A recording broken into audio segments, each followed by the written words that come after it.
Good morning. Um, Here we are, Wednesday. Um, yeah, sorry, I had a rest day yesterday. Um, I had dropped some wood on my foot. Uh, Monday was hot, but I knew it was going to get hotter, so I really wanted to try to get my fence done. So I did get the back, all the panels put in and the gate put on. So everything in the back picket fence is done. So that's pretty great. Um, but yeah, I dropped a 4x4 on my foot, which is pretty heavy stuff. But uh, no, doesn't seem like any serious damage done, just some bruising. It was pretty swollen, but um, feet are, fragile. There's a lot of stuff going on in there. Thankfully, I have dense bones because I don't think I broke anything, so that's a good thing. But I am reminded that I am not as careful as I should be. I don't. I should probably wear better shoes, and there's a reason that construction people wear the things that they do. So um, I I recently started wearing overalls, which I resisted for many years, but they're actually really, really handy. Um, Plenty of pockets for things, and you don't show your underwear every time you bend over to do something. So they're great for gardening, also. Um, so I'm loving that. But now I'm thinking maybe I need some like steel-toed boots. I don't know if I'm not going to be careful. It seems I'm not going to be. So we'll see. Um, Yeah, these are lessons that we learn as we go along. We learn our own nature, right? Our own, uh, like, I guess, I don't want to say shortcomings, but they kind of are, right? Our own, our weak spots, our places where we aren't paying attention or we don't take care. Knowing those, we can make better decisions about what we're going to do, right? How we're going to take better care of ourselves, how we're going to make sure that we can manage what we want to get done with being well.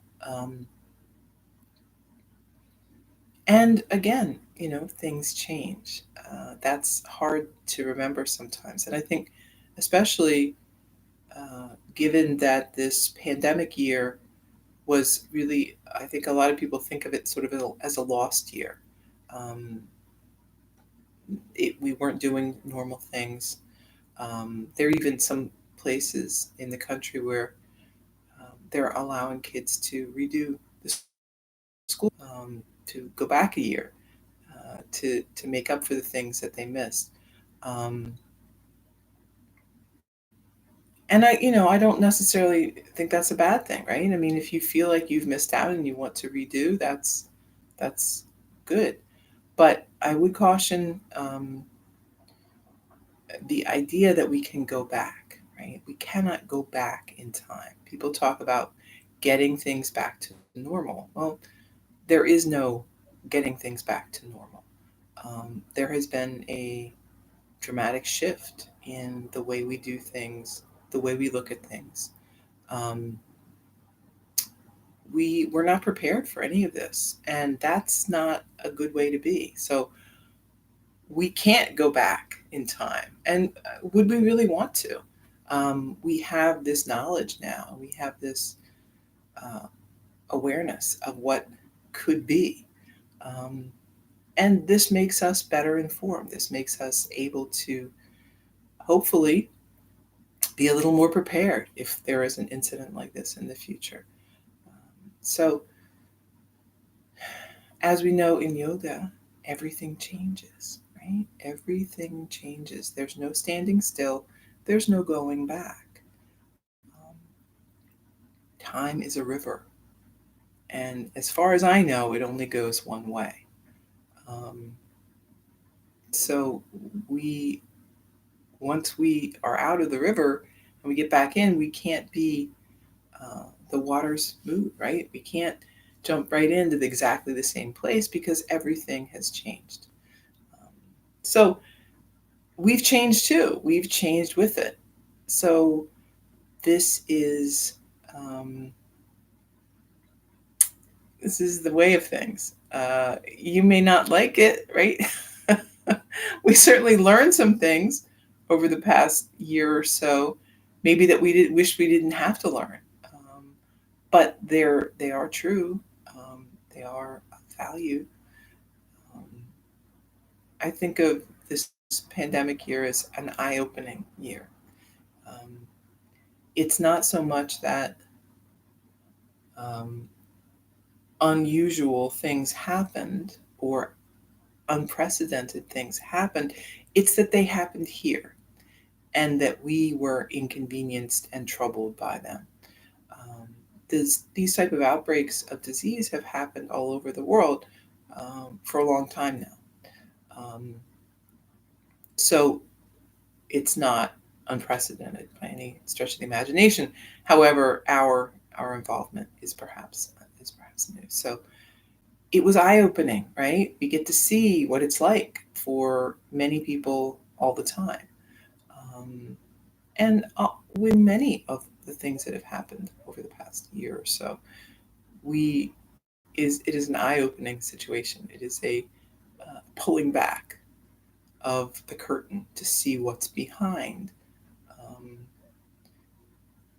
and this is a very yogic process, right? We are always on that search for the truth. Um, we know that many times the truth is hidden behind a curtain. Um, our own truth is hidden behind that curtain, right? We have a curtain, a covering um, over our truth that is built up over the years through our experiences, through things that happen to us. Um, our unwillingness to see the truth builds this up over the years. So, what we knew as a child, a baby, an infant, right? Infants are trusting, infants are open, they are willing to put their very existence on the line, right? Take care of me. I cannot take care of myself. And they trust that that will happen. And more times than not, it really does happen, right? Babies are cared for um, and they grow up. But somewhere between that state and now, um, we stop believing that. We stop believing that we are connected, that we are part of this larger thing, and that uh, there is kind of a benevolent force that is kind of binding us together, and that there is um,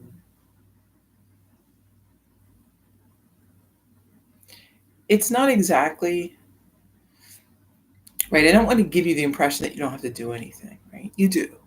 You can't just sit around and wait for somebody to do things for you. But um, we've lost that connection to one another, and the belief that we are all each other's keepers. Right? Um, children reach out to other children. They are, in many ways, naturally very empathetic. Um, they can also be cruel because they don't understand the consequences of their actions, right? But we've learned that, right? So we understand the consequences of bad action. Um, but we've also, so we've gained that, but we've lost that connection. And we start feeling very alone and very on our own. Um, that there really isn't anyone who cares. how you're doing. And we cut ourselves off from other people, right? Which is a mistake. That's how you get that feeling, right? When you have isolated yourself and you don't share with your friends and um, you just assume that no one cares about you or wants to help you or be a part of your life, um, it's a self-fulfilling prophecy, right? I mean, you you won't allow people in if you believe that they're just going to hurt you. Um, so we need to kind of soften up in that way, right? Um, Again, I think a lot of times people feel like it's their fault if someone takes advantage of you or hurts you, that you're stupid, right? It's you're to blame because you let them do those things to you. But in truth, that's their fault. It's always their fault, right? We are always responsible for our own actions and only our own actions. What is done to us, um, what happens in a situation that you were going to in good faith, you can't be held responsible for that. Um, there is no shame in trusting people or in believing the best of people. Um, you're giving them a choice. You're giving them a chance, right? What are they going to do with it? Well, that's up to them. Maybe nothing good. Um, Maybe they're going to disappoint you.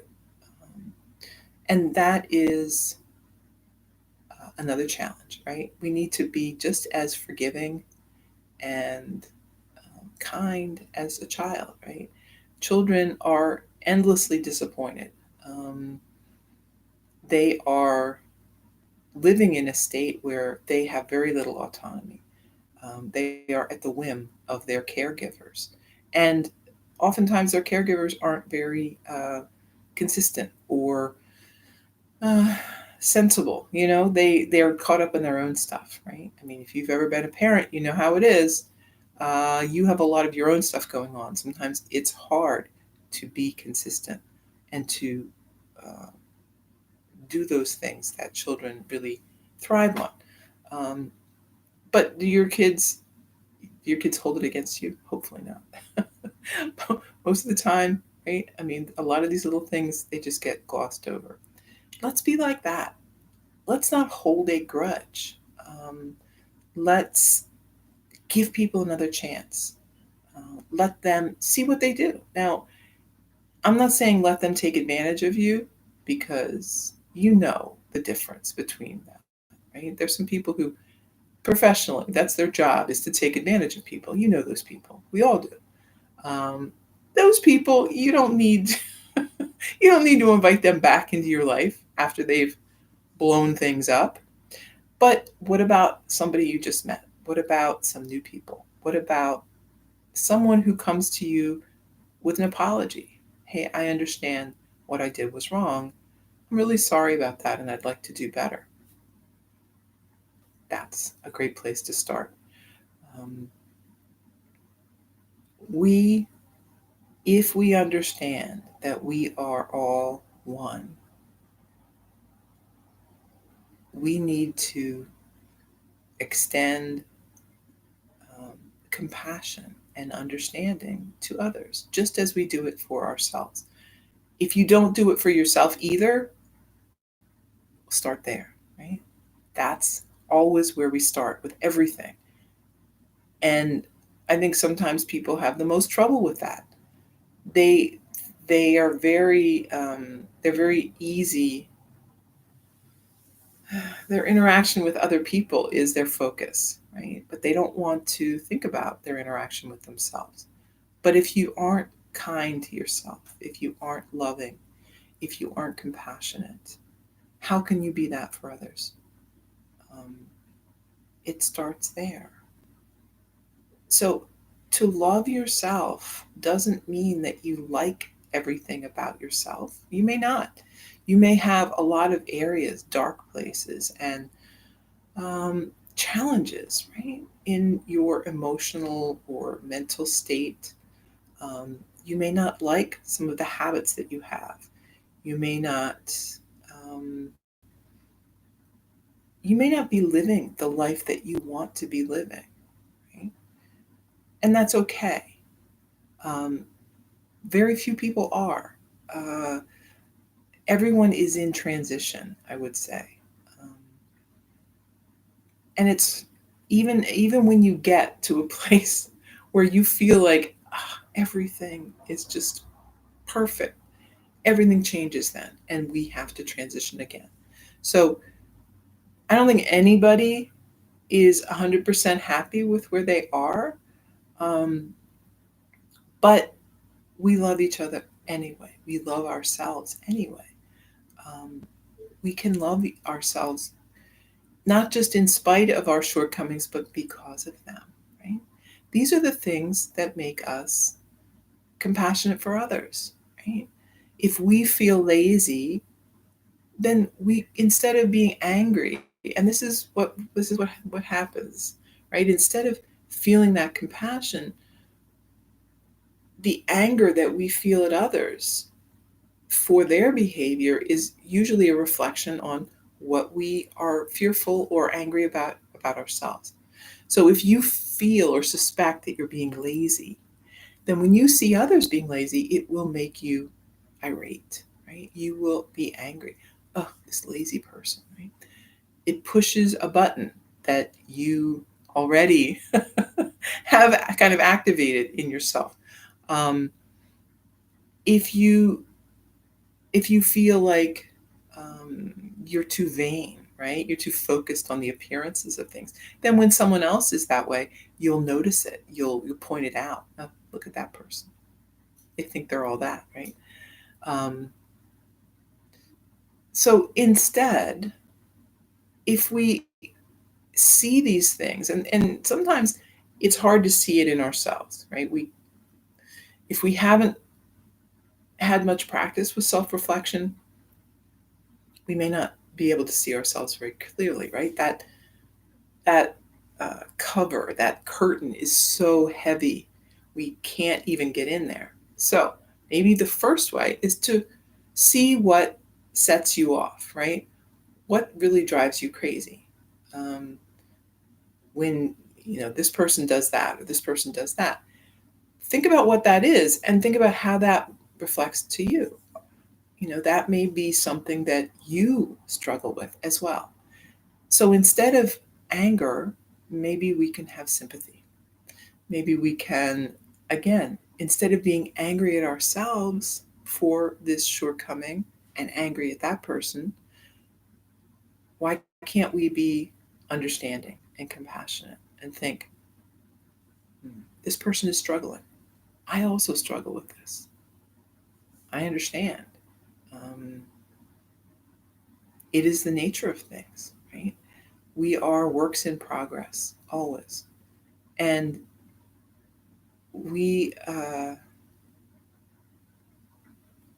once we've mastered one thing, then we have another to go to. Um, it's it can feel frustrating, like there's no end, but it can also be encouraging that there is no end, that you don't have a deadline, right? There isn't a requirement for you to be finished with all of this self improvement, self understanding at a certain date. You can just jump in and start practicing yoga, start doing all these things, living this sort of truthful life, no matter where you are. Um, you can uh, you can just work on it. Um, there's no bar that you have to reach. There's no requirement for entry, right? Remember the amusement park rides? You had to be this tall to ride. No, in yoga, you could be however tall you want to be. You can be uh, really, really struggling. Um, and it's the first step. The first step. Right? The first step maybe is movement in the body, right? Asana is the way we work ourselves into yoga. Um, it's the first step for most people. And then maybe ahimsa, right? Ahimsa is that uh, do no harm. And those things are tied together, right? You definitely want to know that about your practice, physical practice.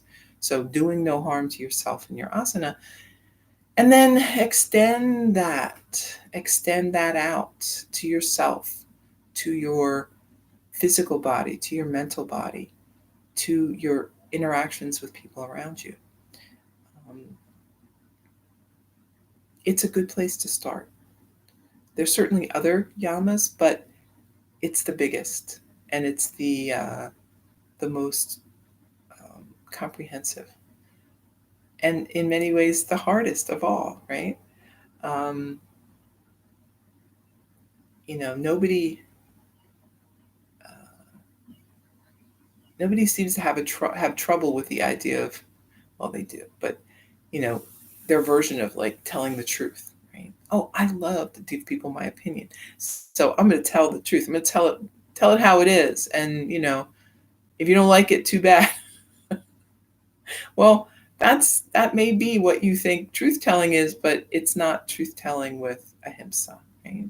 So you always have to think about the ahimsa part of it.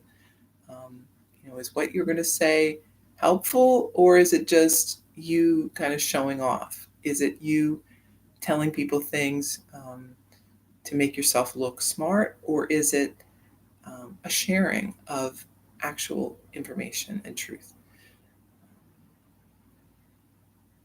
These are um, these are difficult things to work through sometimes. And oftentimes silence is is the best form of truth, right? If you're not sure what to say, sometimes saying nothing at all is the best. And you've another that's another one that maybe your mom or grandma told you, right? If you don't have anything nice to say, don't say anything. Um, this may not always be true, but it's actually more true than you might think. uh, because even hard truths can be told in a nice way.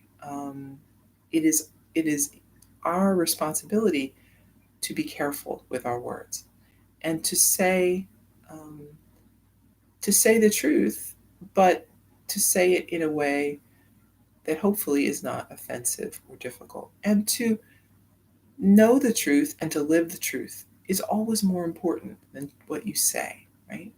So if you have someone that you know isn't going to respond well to what you say, maybe um, what you do is more important than anything else. Um, because right? Our actions are what really matter. Not so much what we say, but what we do. Right? All right, let's do a little asana. Move our feet around some.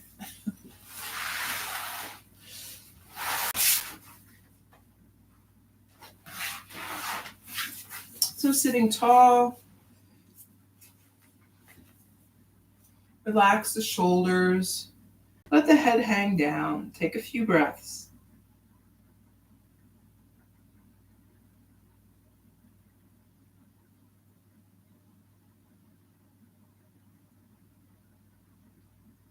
And then lift the head, keep lifting the chin.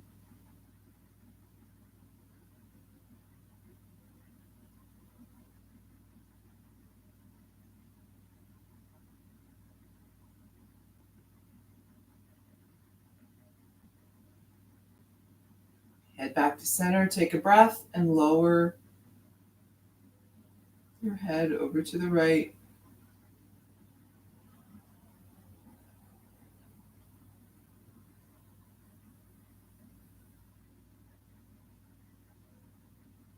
Back to center, then moving left.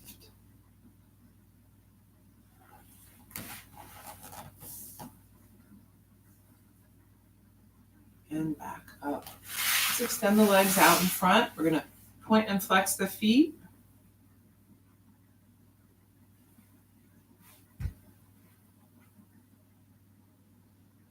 Rotate through the ankles.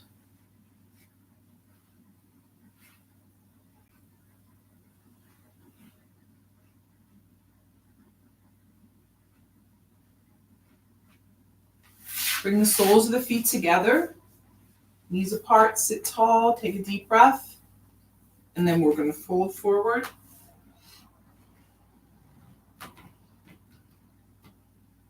Hinging from the hips, trying to keep a nice flat back as you lean forward. A good way to kind of notice what you're doing here is to pull the shoulders back, right? If you are rounding your back, your shoulders are like 100% going to come forward, right? So as long as you pull the shoulders back, you really can't round your back with the shoulders back, right? So sometimes we're not exactly sure what's going on back there, and that's a way to kind of ensure that you've got more of that upright, straight thing going on.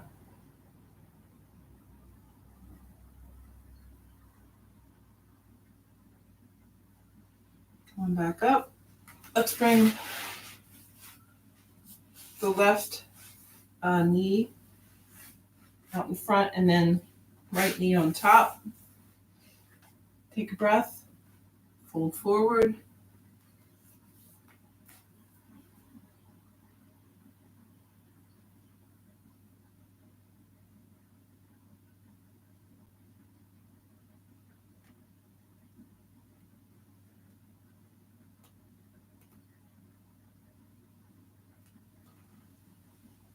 Switch around.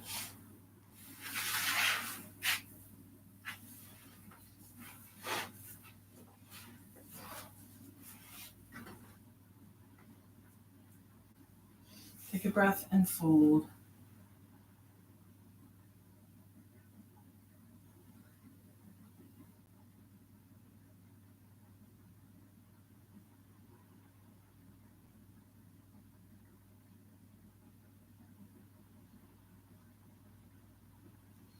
Back up. Both legs out in front. Take a deep breath. Arms overhead. And folding forward.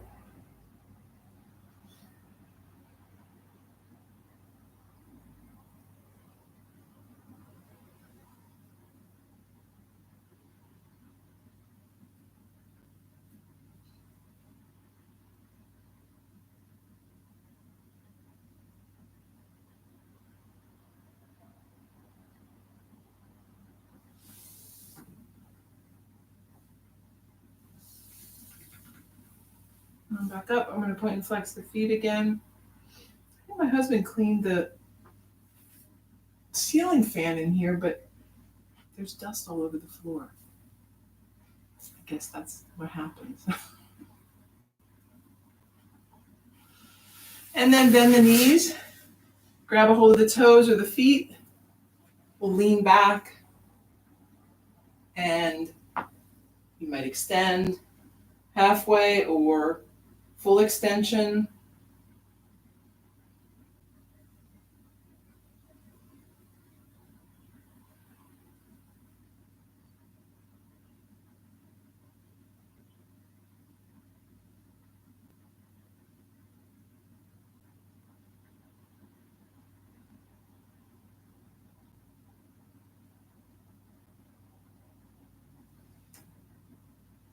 Bend the knees. Back down on the mat. We're going to come to child's pose.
Moving back up.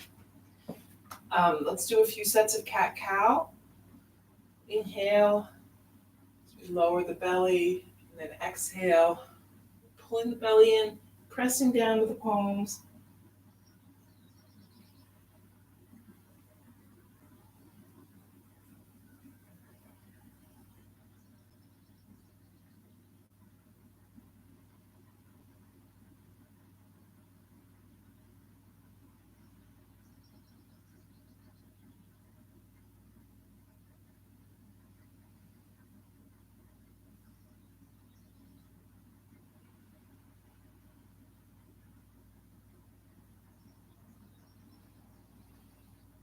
And let's come back into child's pose.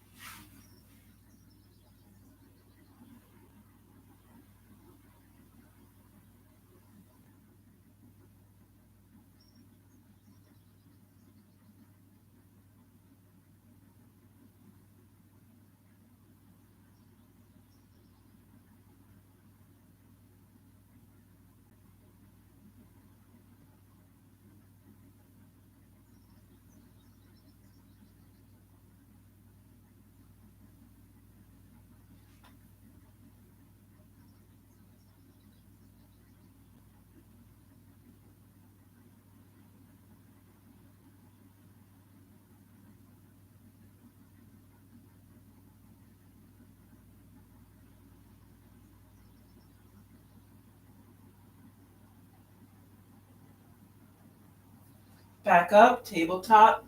We'll walk the hands out a little bit and then lower down.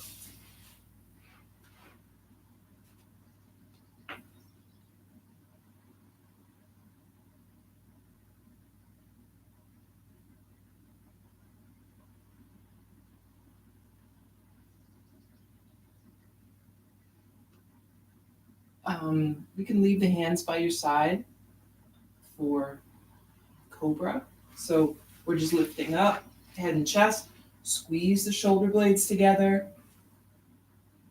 maybe hover the hands.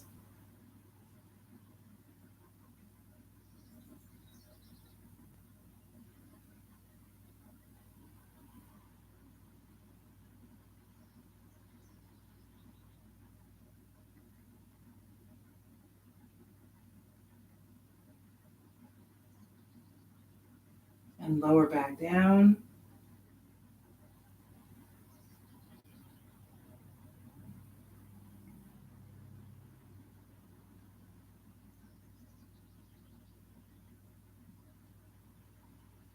Both hands out in front. We're going to roll onto one side. So the top knee, we're bending. Might extend the leg. You could hold on to the thigh or the calf or ankle or maybe the toe. Just trying to balance here. If you're having trouble balancing, bend that bottom knee and give yourself a little platform.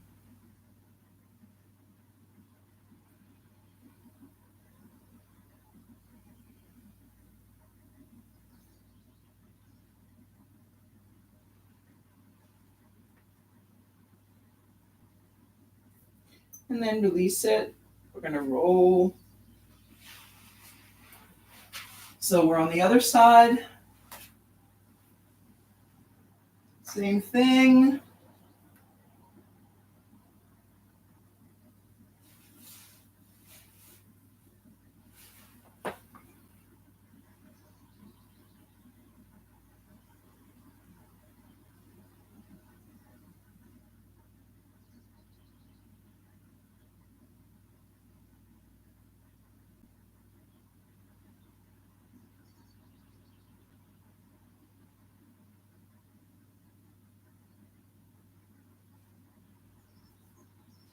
And then release it down. If you're off the mat, creep back on. Take a couple of breaths.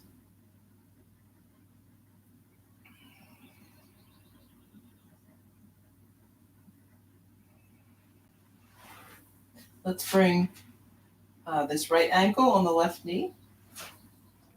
Supine pigeon, whatever form that is for you.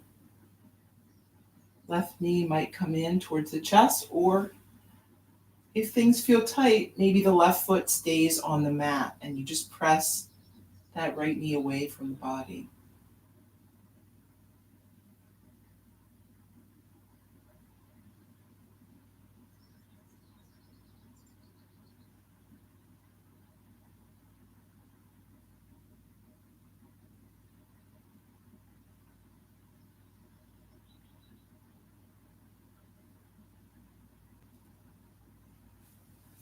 Switch it around. Either pressing that knee away or bringing that right leg in towards the chest. Whatever you do on one side, let's try to do the same on the other. So if you're having a day when your hip or your knee is bothering you on one side, try the other version and stick to the same on the other, just so you even things out. Right? We don't want to have an injury or some difficulty make things more lopsided, right? If you habitually do a different pose on one side than the other, each side will develop differently. We don't want that. Set the feet down. Let's bump the knees together. Walk the feet to the edges of the mat. Relax and breathe.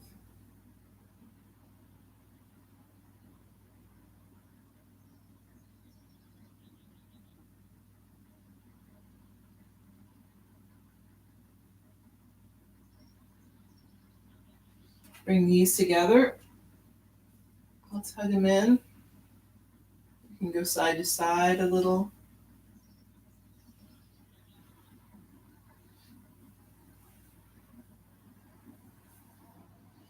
And then set your feet down. You could do a regular bridge here, or a supported bridge. I'm going to do a supported bridge. So you've got heels close to the body, pressing down to lift up.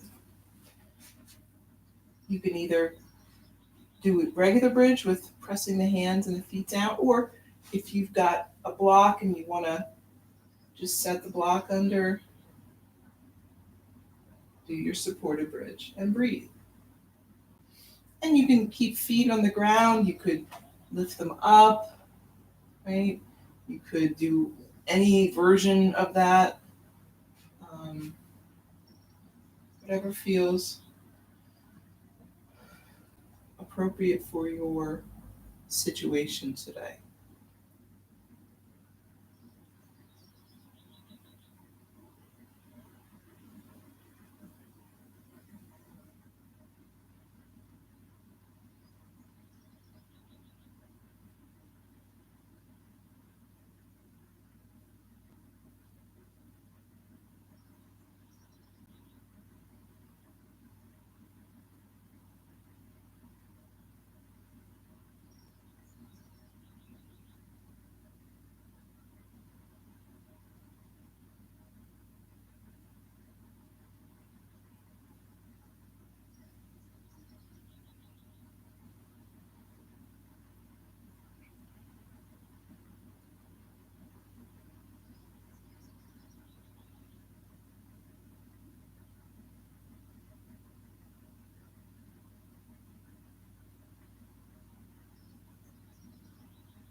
And then lifting up, you're taking the block out, resting back down.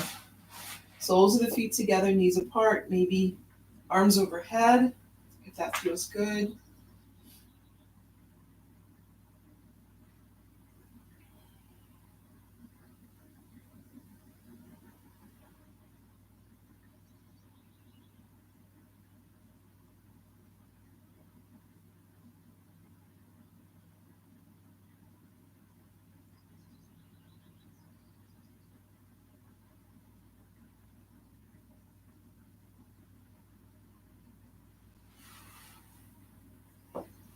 And then bringing knees together.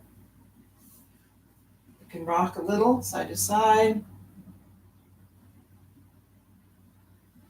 Arms out to a T or goalpost arms. We're lowering both knees right, gazing left.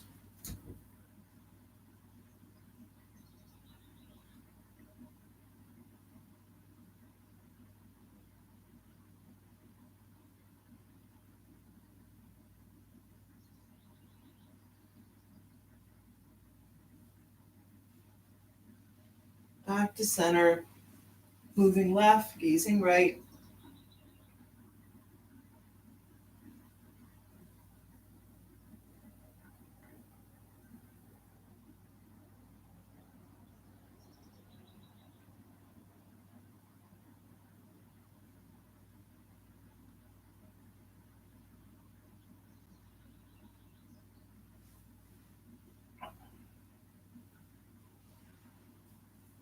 Extend the legs.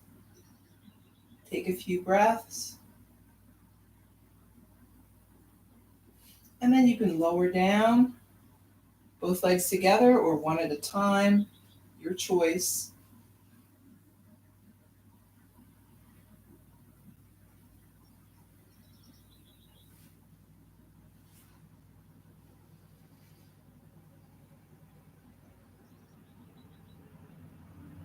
And then getting comfortable on your mat. Take a few moments to breathe.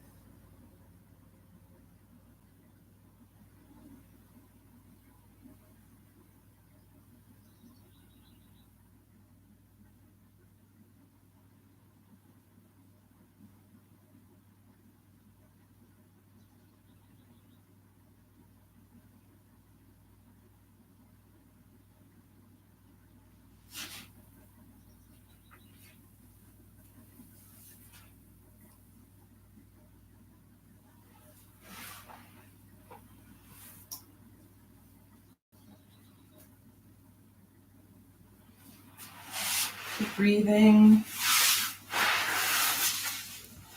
relaxed and peaceful.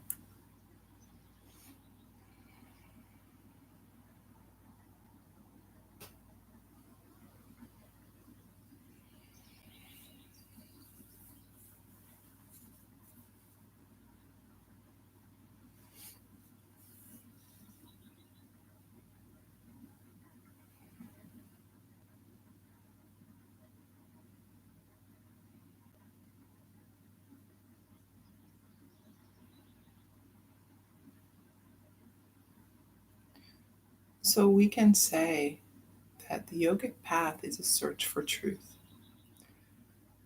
Big T, truth, right?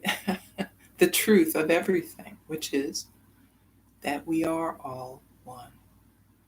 Um, that everything is connected and we are connected to everything else. All other truths are secondary, right? They are part of this larger truth. And when we really internalize this larger truth, it makes everything else so much easier. It makes our decisions easier. It makes our choices simpler, right? Um, you can't struggle over uh, a choice whether to benefit yourself or benefit someone else or do while doing harm to someone else. That's how can that even be a possibility?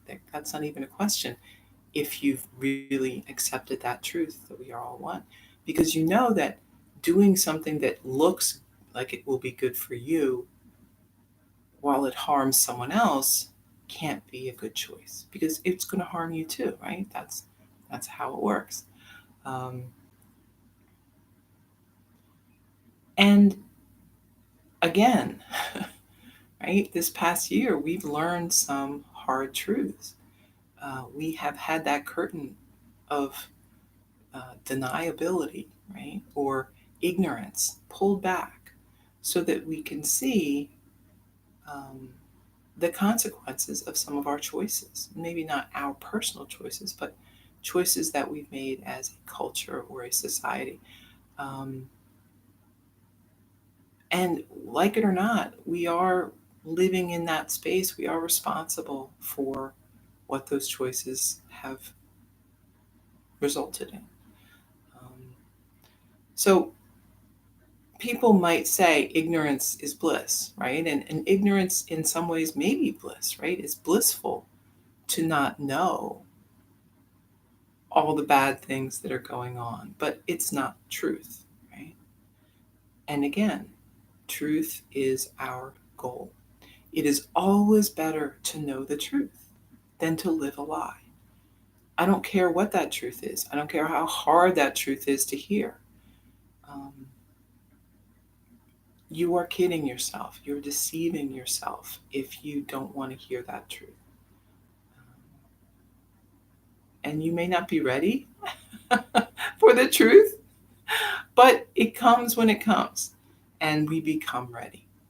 Yoga and the tools that we learn with yoga are a great way to move ourselves through this truth, um, to make us um, ready to accept that truth and to seek it, to really seek it.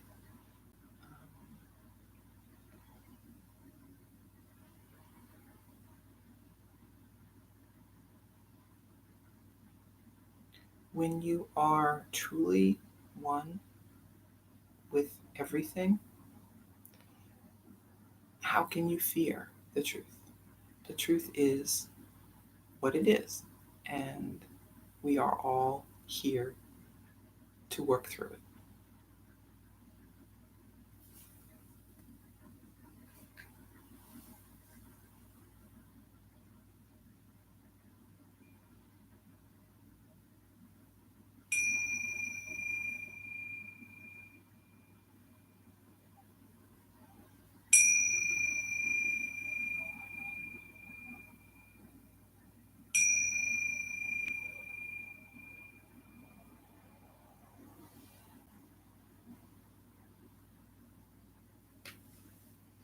When you're ready, beginning to move a little, fingers and toes, hands and feet.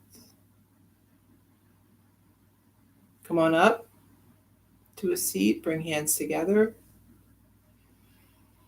Breathing in, breathing out. Thank you for taking time today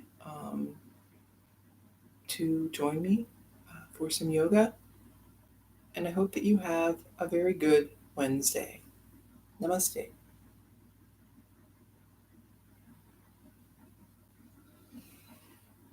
Okay, meditation. Let's jump right in.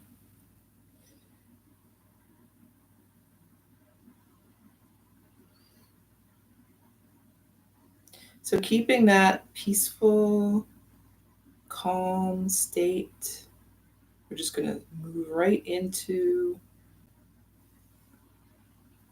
that comfortable breathing, peaceful, calm.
Okay, we're back.